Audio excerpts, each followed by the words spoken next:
everyone, and welcome to another episode of Cinnamon Stitches. I am your yarn host, Jennifer.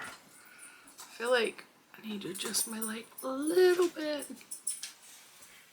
Alright, I guess that's good. The dogs are in the background. I don't know if you can see them.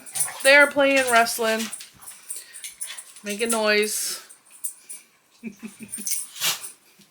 Because they're actually fighting over the rug that I crocheted on the floor because they both want to lay on it. So they're just going to pester the heck out of each other till one of them gives up and then they can be on the rug. Actually, that's just what they do all day. They get bored. They all over each other.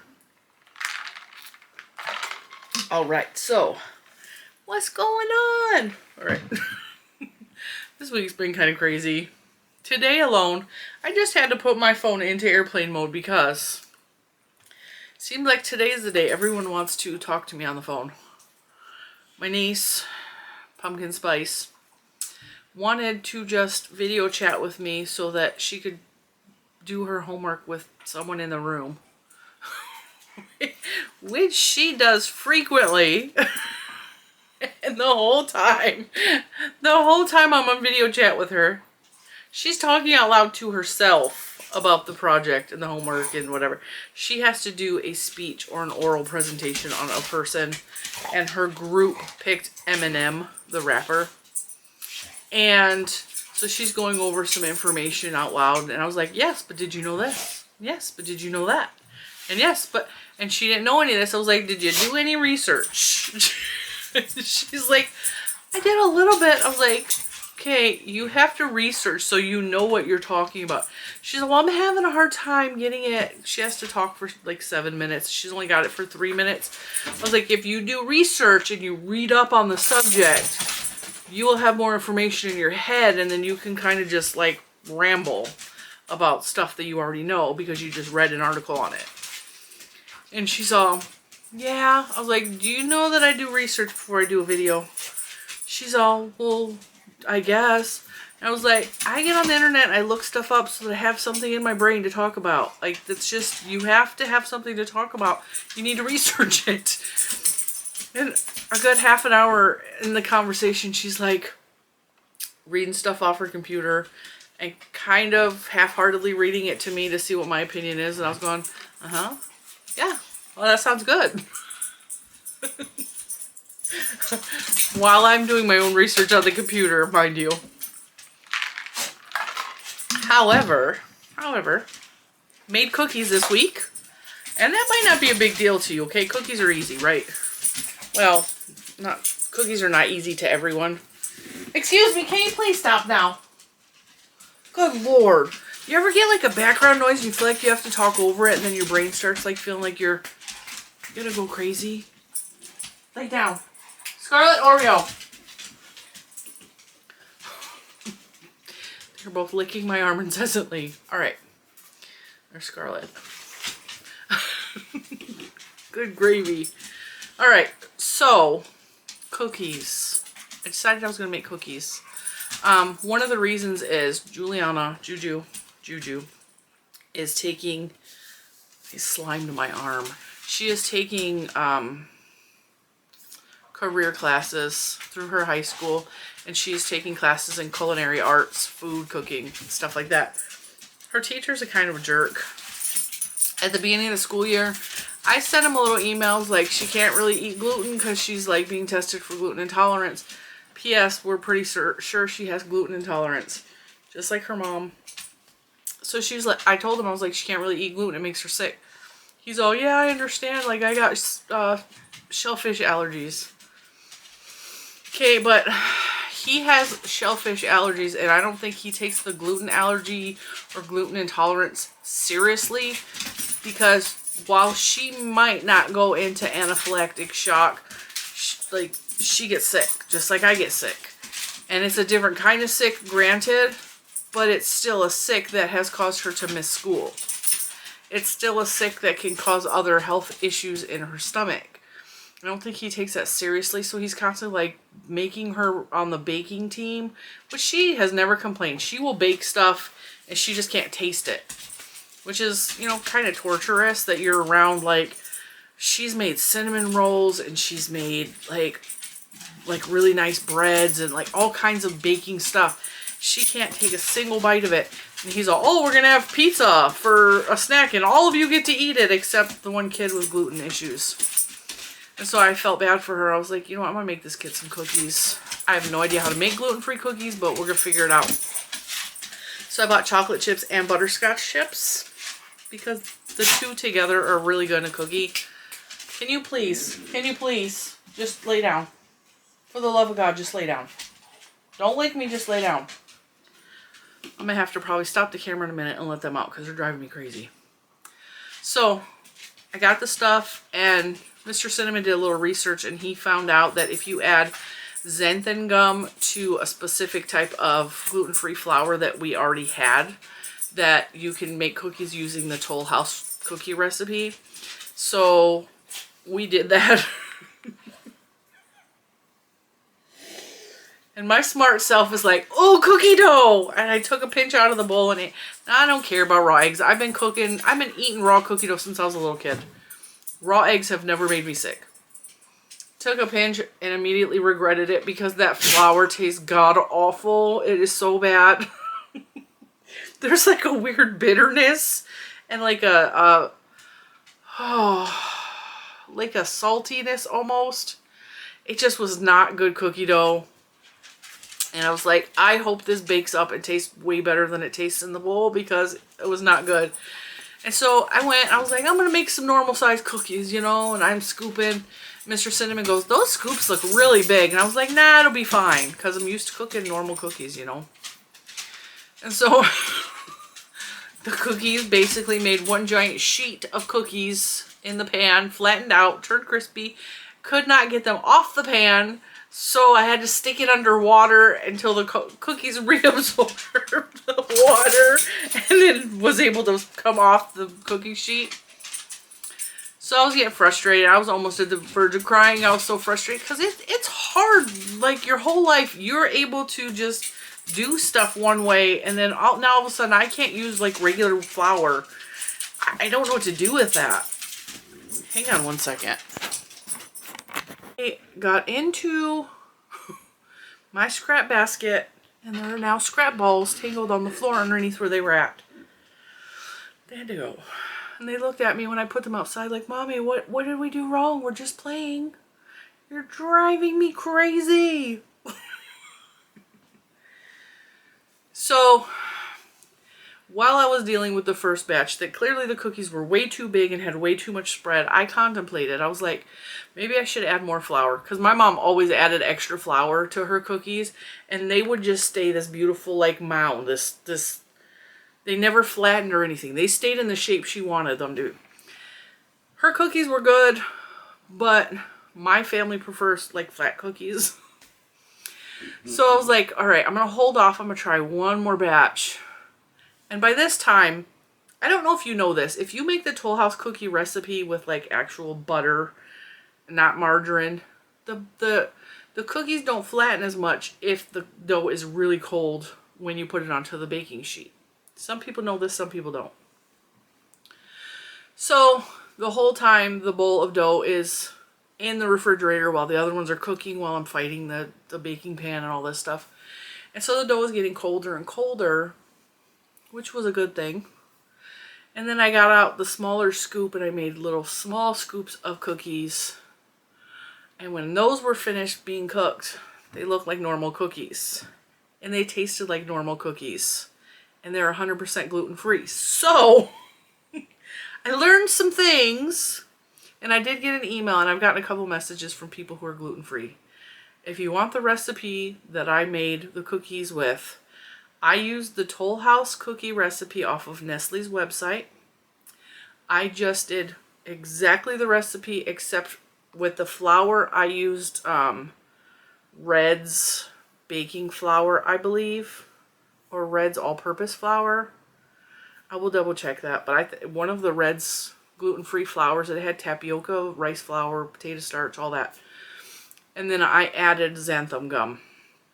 And I added, I think, a teaspoon per cup of flour of xanthan gum. And I used chocolate and butterscotch chips in the recipe. and they are good. They taste like a cookie. They don't taste like my mom's cookies. They're not soft and chewy. They have a little crisp to them. But that also has to do with the ratio of sugars. Like you can change the ratio of brown versus white sugar to get them more chewy. I think if you add more brown sugar, you get more of a snap in your cookie, and more white sugar is more of a chewy, soft. I could have that reversed though. But I know that you can do that with sugar. You just, you know, you just level out how much of each you're putting in. Cookies turned out good. I just had to. They were decent. My kids, Lucas and Juju, Little Man and Juju, were eating the heck out of them yesterday. Mr. Cinnamon was eating the heck out of them. And Little Man and Mr. Cinnamon are not even gluten-free. They didn't notice the difference with the cookies. So, success. And that, you know what this means for me? This is good for me because I always make cookies for Christmas. It is a tradition my mom started. She would make cookies, like all kinds of cookies. She would make platters and she would send them to my dad's work. I make platters, and I do a little bit of a Mexican tradition. And the Mexican tradition is to pass out goodies to the neighbors. Well, the neighbors. You go door to door and you pass out goodies. And there's a tradition behind that you're I can't remember exactly what it is. So please forgive me if I am getting this wrong. But it's kind of like when it's a religious thing. So when they went to the doors and they were trying to find shelter for Mary when she was giving birth to Jesus, and they were turned away, that is basically the basis of the tradition behind it, from what I have learned. Like I said, I could be wrong. And so I like to pass out goodies to my neighbors. Even the neighbors that I don't like get cookies because it's Christmas and they have little ones, and the little ones didn't do anything wrong. And so I like to do that Christmas time. I also give some to the mail lady because she brings a lot of yarn packages to my house. And so I always bake cookies. And so I was like, all right, well, I know that I can make chocolate chip cookies for Christmas. So my next is I am going to try to make a gluten-free version of my mom's thumbprint cookies, which are my favorite cookies of all time. And I'm thinking that I could probably use coconut flour as well as the gluten-free baking powder or baking flour. And it would give it a little bit of a sweetness because my mom's thumbprint cookies have almonds. And I just thought the coconut and the almond would go good together. But I'm going to play with that recipe and see if I can get something that tastes like her cookies. I've also been known to make peanut butter and jelly cookies, which are delicious. But they have peanut butter. I don't do peanut butter for the neighbors because I don't know if they have allergies. And I tried it, you know. I don't know. I might make regular cookies for the neighbors though, and then just do gluten-free for myself. I'm definitely not making cookies for the neighbors if I can't enjoy cookies, because that is just torture. Absolute torture. You guys see Brunhilde? Isn't she looking beautiful today? Change the subject real quick. I totally made this. I know I've been plowing through the shawls lately. This is made with homespun. I know some of you do not like homespun. I think it's beautiful. I love working with homespun. As a matter of fact, this specific homespun was gifted to me. And I made myself a blanket out of it. It is so soft and squishy. There's a secret to homespun that most people don't know. Homespun recommends, and I should have brought the label in here. It's on the couch. I know that I left it on the couch. The homespun recommends like a 6.5 millimeter hook or some ridiculous thing like that. If you're going to use homespun, let me show you. Because I got some way over here. Homespun is this style of boucle yarn, okay? So it's a ziggy-zaggy, goes back and forth. It is extremely hard to work with for some people because when you make, especially beginners, but even like vets, people who have been crocheting a long time, they have a hard time because when you make the stitches, it is really hard to see the stitches in that because it fluffs up around the stitches and it's hard to see. I understand that. Some people cannot work with homespun. They have nicknamed it hellspun. I love homespun. You know why? It works up into this gorgeous, let me show you. Pardon me, Brunhilde. It works up into this beautiful, squishy, just, I mean, this is so soft and like num-nums. It's so squishy. I made a whole blanket out of this exact yarn because one of you sent me either 9 or 12 skeins of it, which was amazing. And this is the last 2.5 skeins that I had in my possession. But is it not gorgeous? It's so squishy. But like I said, like, see if I can get the camera. My light is right there. You see how it might be hard to see some of the stitches because the way it squishes up on itself. I don't use a 6.5mm hook. I refuse. I use minimum of a 9mm hook. Minimum of a 9mm hook.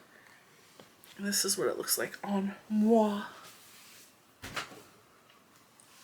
This is very much just to keep my arms toasty warm if I so decide to wear it. I don't know. Sometimes I just make shawls just to make them and then I donate them. But while I was making that, I used a 10mm hook. I used my 10mm Furls hook. The two together were just like butter. It was so soft and squish, and I was like, oh, I'm loving this shawl. I had that shawl done in like 2 days. Let me turn my light back so you can see Brunhilde. So I made that. No pattern, of course. No, there's not going to be a pattern. It's just me playing with yarn. And I know you guys get frustrated with me when I don't share all of my techniques. I don't share all of my patterns. I don't write stuff down. Sometimes I just need to sit and be with my yarn and do what I like to do with my yarn and not feel like it's work. So I'm really trying hard because you guys know I had a hard time this summer because I was putting so much pressure on myself. Do this, write a tutorial, write a pattern, get this up, get that.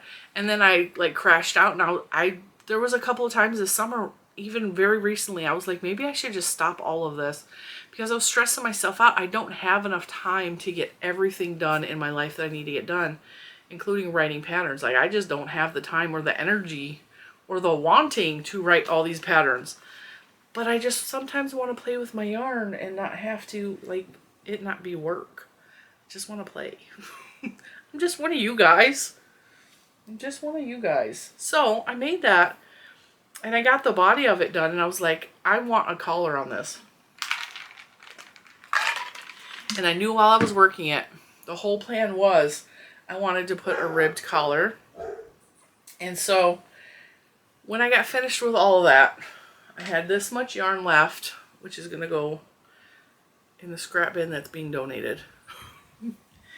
And I got finished. I was like, okay, now what? Because I don't have yarn in these colors. I don't have a lot of gray, and the grays that I have are much lighter than this. I didn't have like that shade because that purple is a little bit like of a pinky tones to it. And I definitely don't have this color. So I was like, well, what color would look good with that? And it took me about an hour to find the right color. I mean, I have lots of varieties of purples, but I needed, because I treated this as a bulky yarn using a 10mm hook, I needed something I could use a bigger hook with, so I needed like a fat worsted weight yarn. I couldn't use DK, and I have purples, but most of them are in DK, or the wrong shade of purple.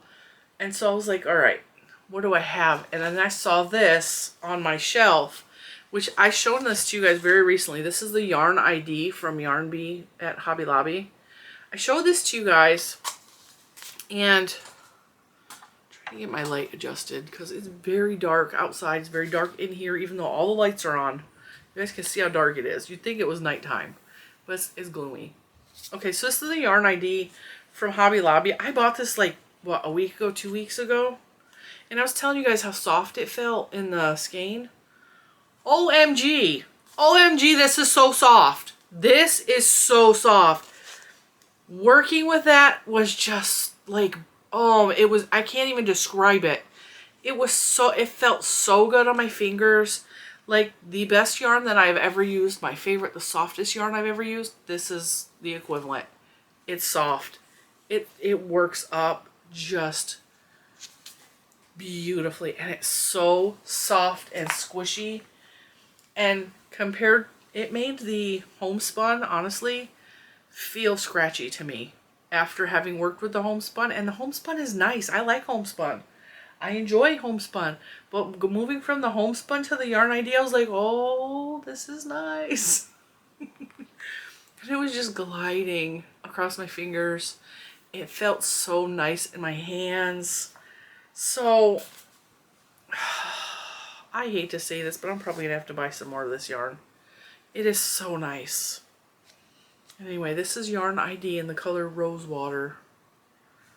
100% acrylic, 252 yards. Retail price is $5.49, but it is so soft.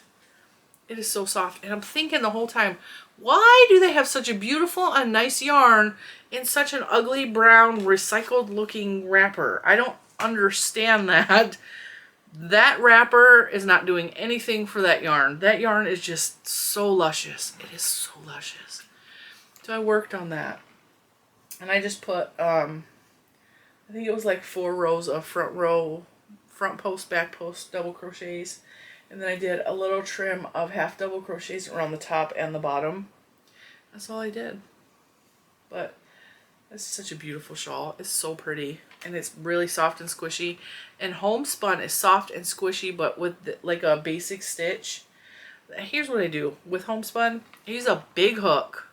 So I use 10mm hook and I do a very basic stitch. I don't try to mess around. Homespun is meant to be like this. It's meant to be a solid fabric. So single crochet, double crochet, half double crochet, I wouldn't do anything other than that. And this is entirely half double crochets. And it gives you a nice thick squish fabric. And the blanket that I made out of that, I believe I did corner to corner, which is basically just all double crochets. And because this is a self-striping colorway, my corner to corner blanket I did, the stripes go diagonal across the blanket, these purple and pink stripes.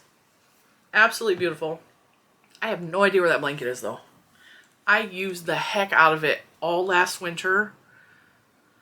But yeah, homespun. And the reason I used the homespun is because I was cleaning out, I was doing this shelf, right? Which, by the way, do you guys know this shelf lights up? But I couldn't light it up because it was jam-packed full of yarn. So I lit it up and I put my yarn in there. And now you can see my blankets that I'm displaying, which I'm so happy of.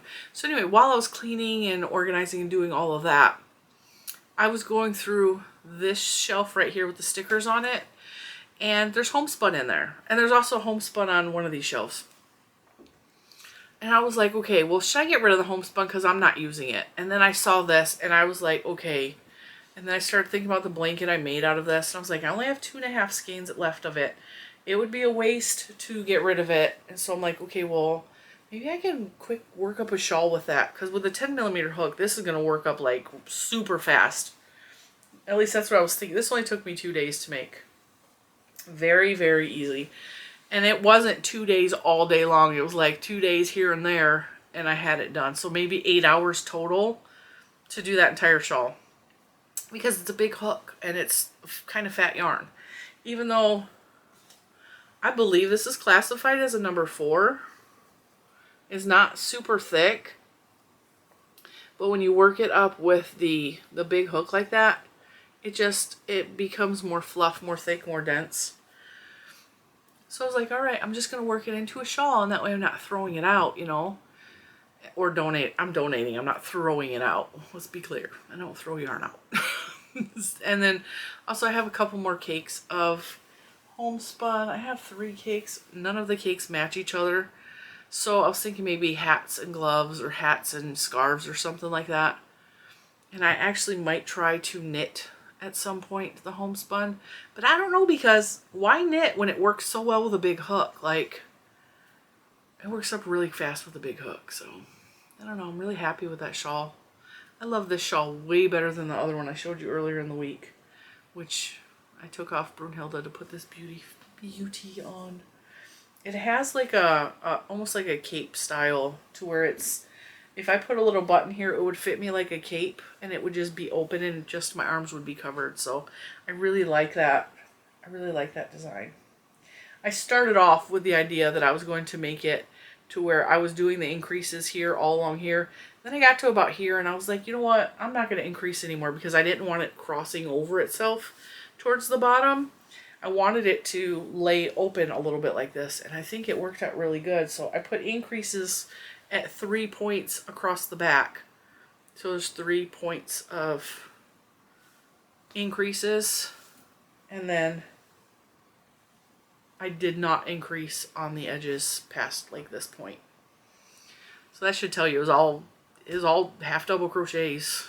I don't know what the first starting chain was. I chain stuff until it fits like a collar, and then I start crocheting the body of it. That's how I do my shawls mostly.